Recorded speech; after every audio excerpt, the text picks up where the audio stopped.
तो मथुरा श्री कृष्ण जन्मभूमि को लेकर इलाहाबाद हाईकोर्ट का बड़ा फैसला और इसी फैसले को देखते हुए लगातार मेरे सहयोगी हमें तमाम बड़ी जानकारियां दे रहे हैं कि आखिर किस तरीके से हाईकोर्ट ने शाही ईदगाह परिसर के सर्वे को मंजूरी दे दी है। हालांकि सर्वे होगा कैसे, इसका तरीका 18 दिसंबर को तय होगा। भगवान श्री कृष्ण विराजमान और 7 अन्य लोगों ने वकील हरि शंकर जैन, विष्णु शंकर जैन और प्रभाष पांडे और देवकी नंदन के माध्यम से इलाहाबाद हाईकोर्ट में याचिका दायर कर एएसआई सर्वे की मांग की थी। याचिका में दावा किया गया था कि भगवान श्री कृष्ण का जन्म स्थान मस्जिद के नीचे है और वहां कई संकेत हैं जो स्थापित करते हैं कि मस्जिद एक हिंदू मंदिर था।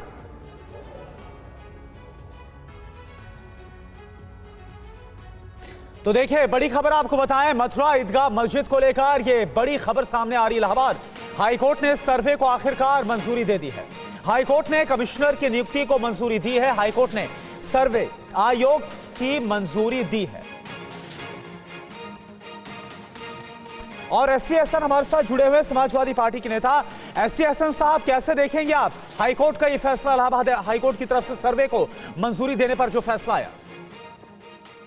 देखिए, हम इस फैसले से सहमत नहीं है, लेकिन क्योंकि हाई कोर्ट का फैसला है, जजेस का फैसला है, हम इस पर ज्यादा टिप्पणी नहीं कर सकते। प्लेस ऑफ वर्शिप एक्ट बना हुआ है।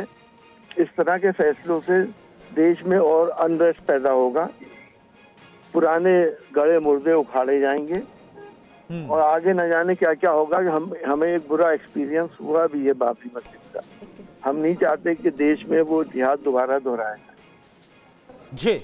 अच्छा, लेकिन एसटी हसन साहब, अभी देखिए हमारे साथ आलोक कुमार जी भी जुड़े हुए थे, जो कि वीएचपी के अंतर्राष्ट्रीय अध्यक्ष। उन्होंने साफ कहा कि अगर न्याय पाना है, अगर सच को जानना है, तो इसके लिए जरूरी है कि वहां की सच्चाई क्या है, सर्वे क्या है, वो हो जाने दीजिए। लेकिन न्याय तो आप इस वक्त की बात कर रहे हैं ना, जब संविधान है। उस वक्त की बात करिए जब संविधान नहीं था। बादशाह की जबान ही संविधान होती थी, सारी प्रॉपर्टी, सारी जमीन बादशाह की होती थी। वो जैसा चाहता था वो कर देता था। अब उसने उस वक्त क्या किया, क्या नहीं करा, वो आज के दौर में उसको इतना बड़ा इशू बना के दो समुदाय के बीच में क्यों दूरियां पैदा जी जी, ठीक है। एसटी हसन साहब, आपका शुक्रिया इस पूरी बातचीत के लिए। और मुस्लिम धर्मगुरु खालिद रशीदी साहब भी इस वक्त हमारे साथ जुड़ गए। खालिद रशीदी साहब, इलाहाबाद हाईकोर्ट के इस फैसले को, जो सर्वे पर बड़ा फैसला आया है, इस पर जो मंजूरी दी गई है, कैसे आप इस फैसले को देखते हैं? देखिए, आप सब इस बात से बखूबी वाकिफ़ हैं कि ऑलरेडी ये मामला पहले से कोर्ट्स में चल रहा है और इससे पहले लोग इस मामले को लेकर ऑनरेबल सुप्रीम कोर्ट भी गए थे और सुप्रीम कोर्ट ने भी कहा कि इस मसले को इलाहाबाद ही लेकर आप जाएं। तो हम लोग, जाहिर सी बात है, कोर्ट के तमाम डायरेक्शन और फैसले की रिस्पेक्ट करते हैं। और लेकिन यहाँ पर जो बात काबिल गौर है, इससे पहले भी कही गई कि प्लेसेस ऑफ वर्शिप एक्ट 1991 अपनी जगह एग्जिस्ट कर रहा है और उसके होते हुए बार बार अलग अलग प्लेसेस ऑफ वर्शिप को कोर्ट्स में ले जाना और उन पर सुनवाई करना कहाँ तक मुनासिब है या गैर मुनासिब है, इसका फ़ैसला तो कोर्ट्स या लीगल फ्रेटर्निटी ही कर सकती है। लेकिन बहरहाल जो सर्वे के लिए कहा गया है वो कहाँ तक इससे क्या फ़ायदा होगा, ये तो वक्त ही बताएगा। नहीं, लेकिन देखिए खालिद रशीदी साहब, आपने जो बोला कि इस तरह से मामले को ले जाना कहां तक मुनासिब है, जाहिर सी बात है कि इसमें हिंदू पक्ष या मुस्लिम पक्ष दोनों को सुना गया और इसके आधार पर इलाहाबाद हाईकोर्ट की तरफ से यह फैसला दिया गया, मंजूरी दी गई है। अगर हमारे दर्शकों के साथ आप शेयर कर पाए कि क्या क्या बातें हैं जो कि मुस्लिम पक्ष की तरफ से सामने रखी गई।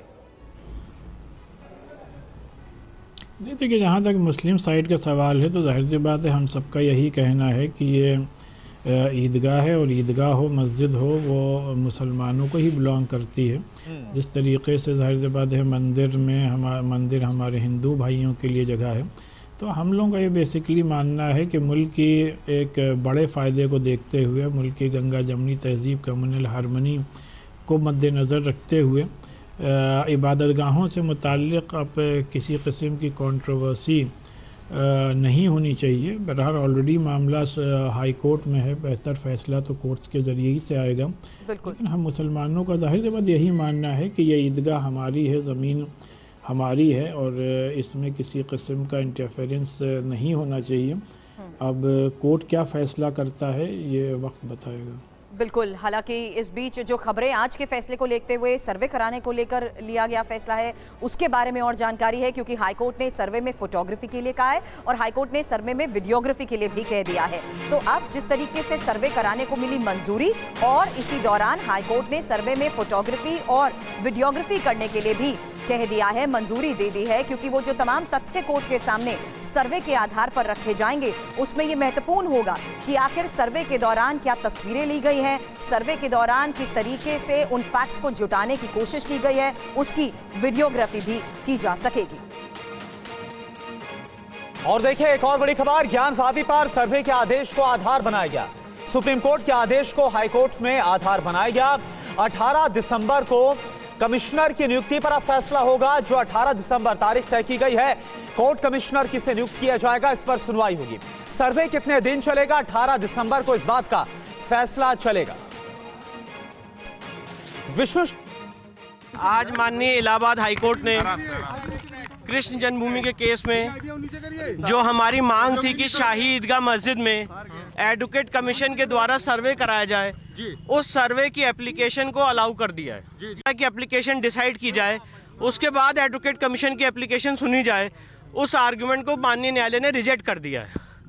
एडवोकेट कमीशन में कौन कौन जाएगा, कितने लोग होंगे, उसकी क्या मोडेलिटीज़ होंगी, उसके लिए माननीय न्यायालय ने 18 दिसंबर लगाई है, जिसमें मोडेलिटीज़ तय की जाएंगी कि इस एडवोकेट कमीशन में कौन कौन जाएगा, कितने लोग होंगे। ये सारी बातें 18 दिसंबर को तय होंगी।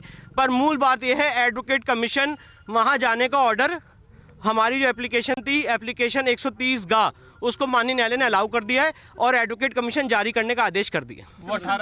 18 दिसंबर को मोडेलिटीज तय होंगी कि एडवोकेट कमीशन के सर्वे में कौन कौन जाएगा, कितने लोग होंगे, क्या उसकी मोडेलिटीज होंगी, कब से कब तक होना है, वो सारी बातें 18 दिसंबर को तय होंगी।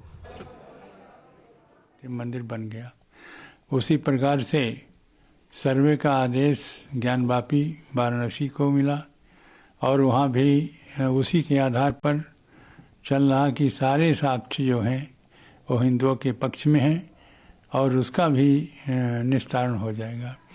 उसी प्रकार भगवान कृष्ण के जन्मस्थली जो वहाँ पर बना हुआ मजार उनकी जन्मभूमि पर भगवान के, उसका भी सर्वे के कोर्ट ने आदेश दे दिया है और सर्वे से सब कुछ स्पष्ट हो जाएगा कि ये मजार है कि मंदिर है और उसी के आधार पर कोर्ट को सुविधा होगी कि वो आदेश दे। और राम जन्मदिन 3 का मांग बहुत पहले आंदोलन में शुरू हुआ था कि काशी, अयोध्या और मथुरा, अब तीनों का धीरे धीरे कोर्ट के ही माध्यम से आशा है कि ये पूर्ण हो जाएगा और हिंदू पक्ष को हिंदू का है इसलिए हिंदू को मिल जाएगा, ऐसे ही आशा है। बहुत अच्छी बात जो कोर्ट ने सर्वे का आदेश दे दिया है। सर्वे होने के बाद में इसका फिर आगे की कार्यवाही होगी। जिस तरह से आपने हृदय से स्वागत किया इस फैसले का, बाबरी मस्जिद के पक्षकार इकबाल अंसारी ने भी इस पक्ष का स्वागत किया, कहीं ना कहीं उनके अंदर भी कोई। और रशीदी साहब, ये जानना और समझना इस आधार पर भी जरूरी है क्योंकि कोर्ट ने ज्ञानवापी सर्वे के आदेश को भी आज के इस फैसले में आधार बनाया है।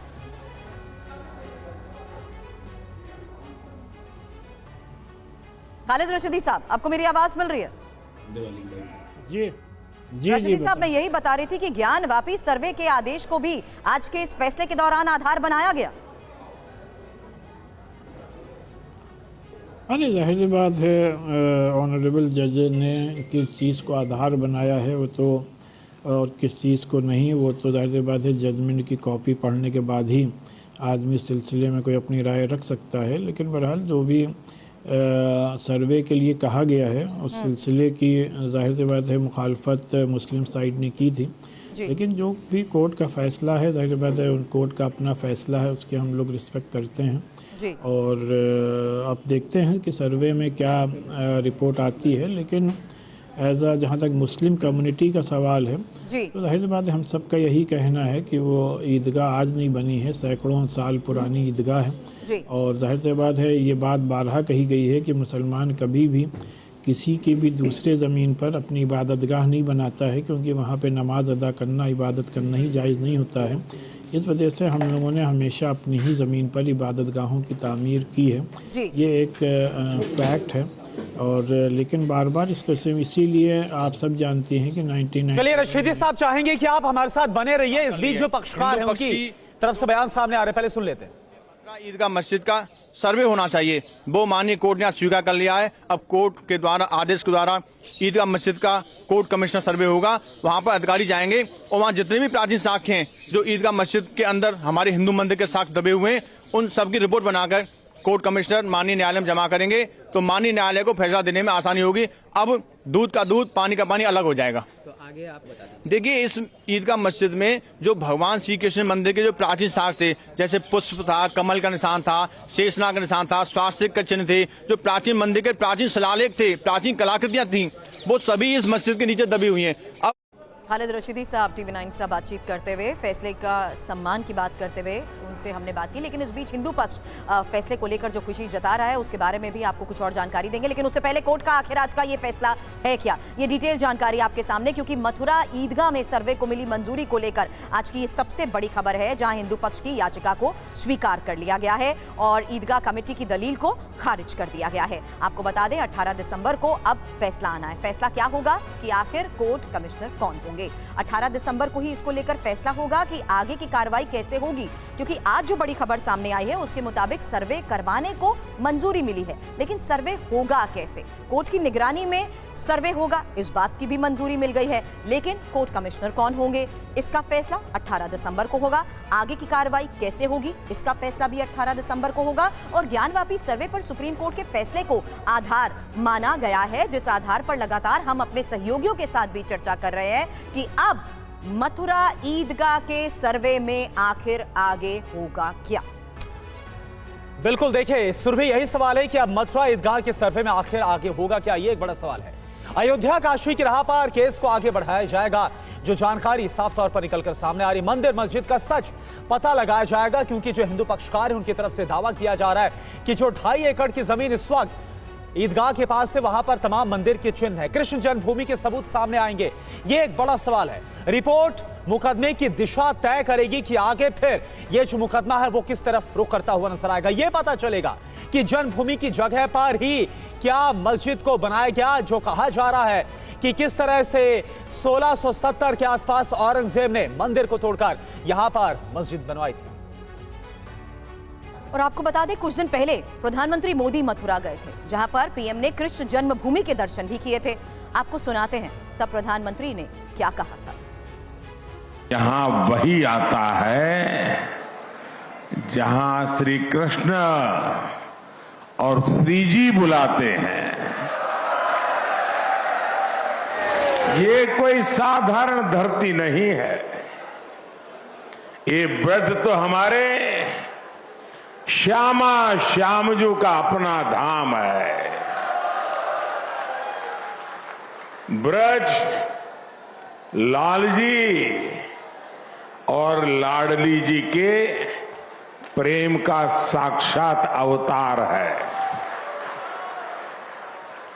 ये ब्रज ही है जिसकी रज भी पूरे संसार में पूजनीय है।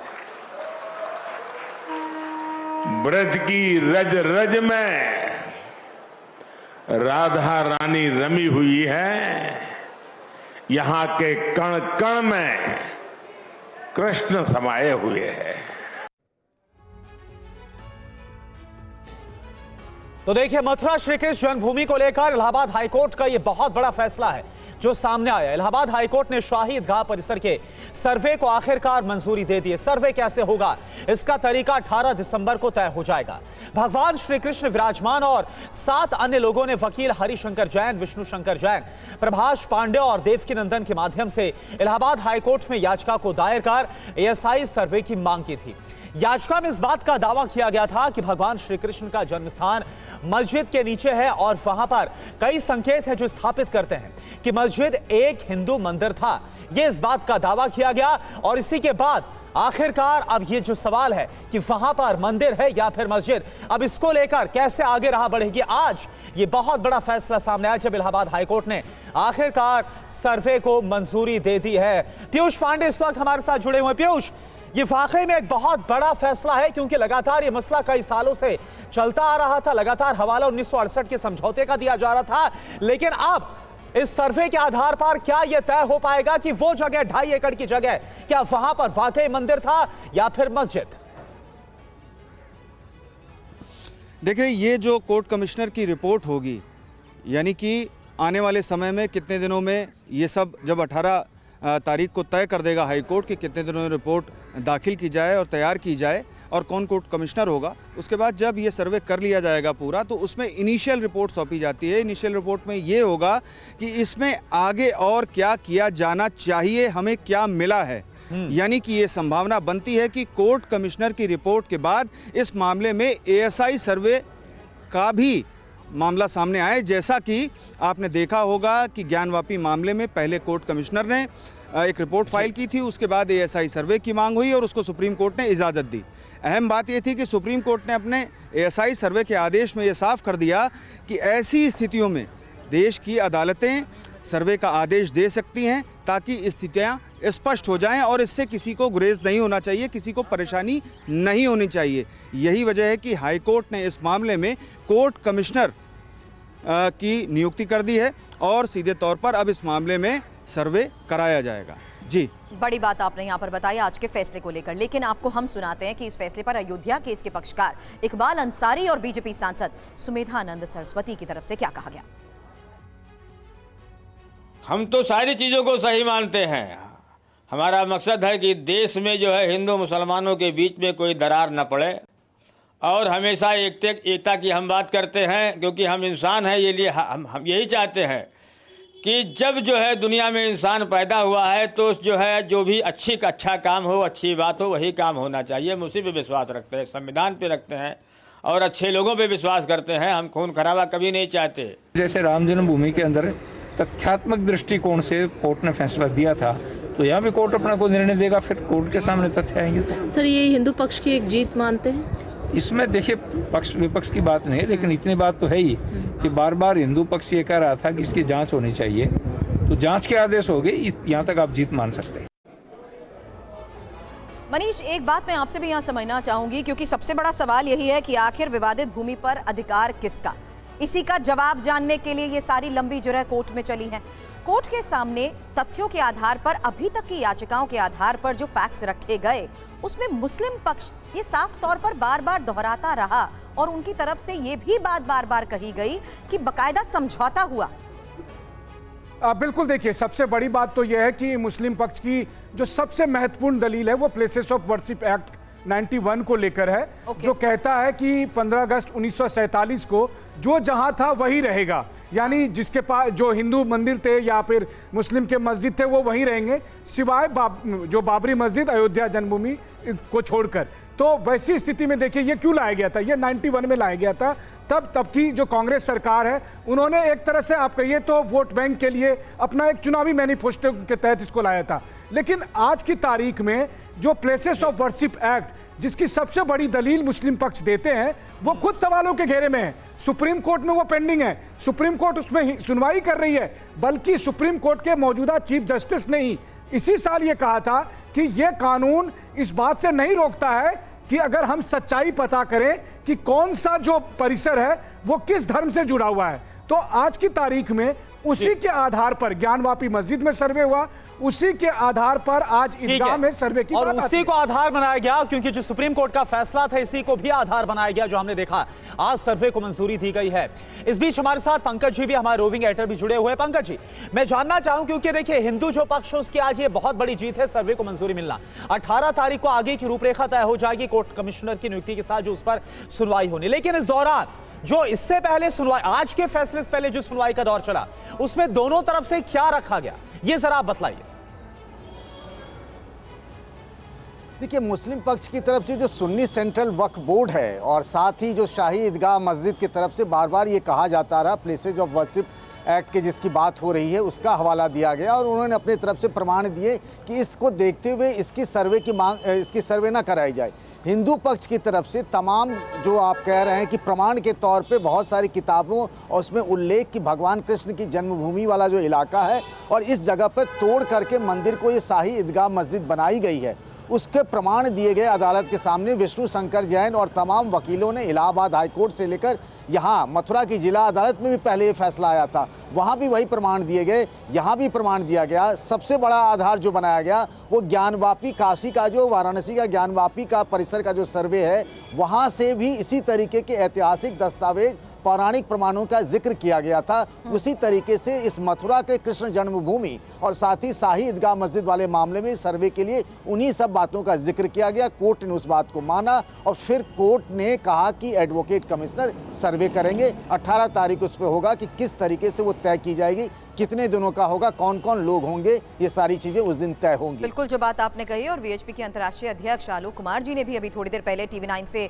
बातचीत की और अयोध्या और वाराणसी में भी ऐसा ही हुआ, उनकी तरफ से कहा गया। एक और बड़ी खबर आपको यहाँ पर बता देते हैं, ये बड़ी खबर है जहां पर मथुरा ईदगाह में सर्वे पर वीएचपी के अंतर्राष्ट्रीय अध्यक्ष आलोक कुमार जी ने थोड़ी देर पहले TV9 भारतवर्ष से खास बातचीत की है और कहा हाईकोर्ट के फैसले का वो स्वागत करते हैं। अयोध्या और वाराणसी में भी ऐसा ही हुआ। सर्वे से ढांचे में मंदिर के निशान पता चलेंगे, सर्वे से मंदिर तोड़ने की बात पता चलेगी। न्याय के लिए सच मालूम करना जरूरी है। इस वक्त हमें ज्वाइन कर चुके हैं आलोक कुमार जी। कोर्ट के आज के इस फैसले पर आप क्या कहेंगे? मैं समझता हूं कि ये सबके लिए एक उचित फैसला है। न्याय करना हो तो उसके पहले सच क्या है ये मालूम करना होता है जी। ये सर्वे सच का मालूम करेगा। इस सर्वे से मालूम पड़ेगा क्या किसी मंदिर को तोड़ करके ये ढांचा बनाया गया था, क्या इस ढांचे में अभी भी हिंदू चिन्ह विराजमान है, इस ढांचे की प्रकृति क्या है। मैं समझता हूं कि दोनों पक्षों ने इसको शुरू से ही कहना चाहिए था, पर दूसरे लोग क्यों विरोध कर रहे थे, क्या पाना चाह रहे थे, इस बात से डर रहे थे, इसका अंदाजा नहीं है।